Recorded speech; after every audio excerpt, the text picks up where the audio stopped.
Mwanchomo regereria omuraibu kiama ya DCP musikiriga Gachagua omochiro omuraibu ense William Ruto kubwatekana no gusagano kwa barai ane bari bakwamerera ensemo ESEREKARI chinga kibara semesangerekano yabo ya gesiasa nabo igase chikanisa nigaringe ko yakwanega ase county ya Nairobi chinga kia mwarigania John Mwaura Kogi ase kiama ya DCP uyogo cha kwiruke bandera ye kiamekyo asokoriye kirokyo bugavana ase county ya Kiambu asoba chorio bonebo gocha omwaka o 2027 nomori kitoli ne tinyambane agotumanyia senchero bwikirano. Hii serikali ya William Ruto imekuwa serikali ya goons, where goons are part of the National Police Service, where goons and police work together, where police turn against innocent Kenyans. That is what happened to us in Kikuyu last Saturday, where policemen behaving like goons decided on innocent people with live ammunition and tear gas. I have heard Kipchumba Murkomen and PS Remodo Moro condemning goonism. I want to say they cannot condemn goonism.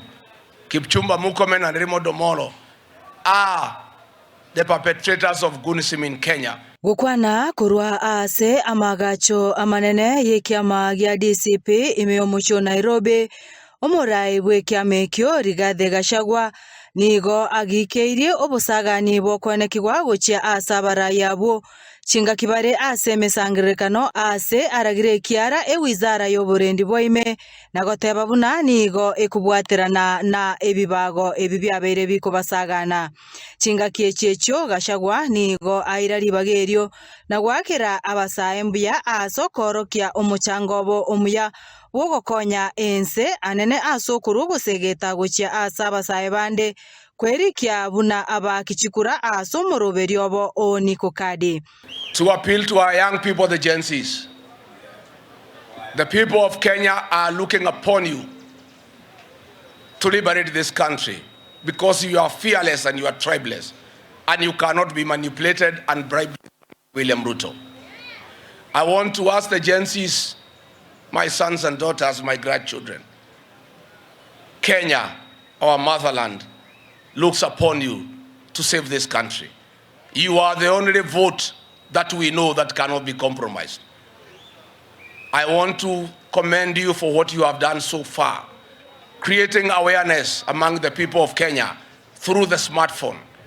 But I want to appeal to you, my children, that the real transformation of the country will take place on the ballot box. And the tools of change that you need is the ID and the vote.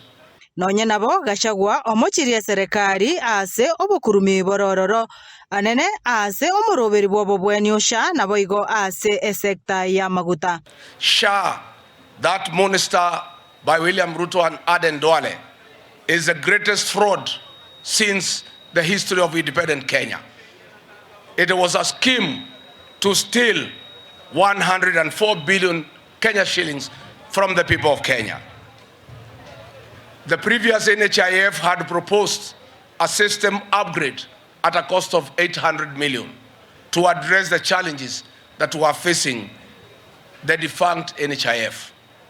William Ruto and company, in a scheme to defraud the people of Kenya and steal from them, came up with this monster called SHA and got a system that is costing 104 billion.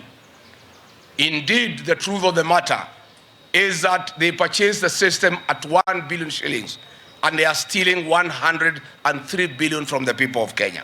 SHA cannot work and it will not work and it will collapse within 6 months. It was never meant to work.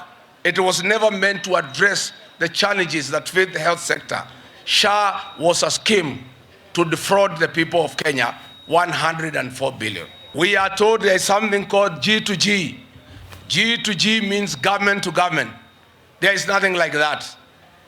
In the Middle East, we have 3 companies owned by the governments in those countries. But in Kenya, the companies that are doing business on fuel are not owned by government. They are private companies. That is why we want the scheme to be changed from G2G to G to R, that is government to Ruto, because those are his companies. We are saying. Korpoteria en Soko TV, editaria ne Linet. Nyambane.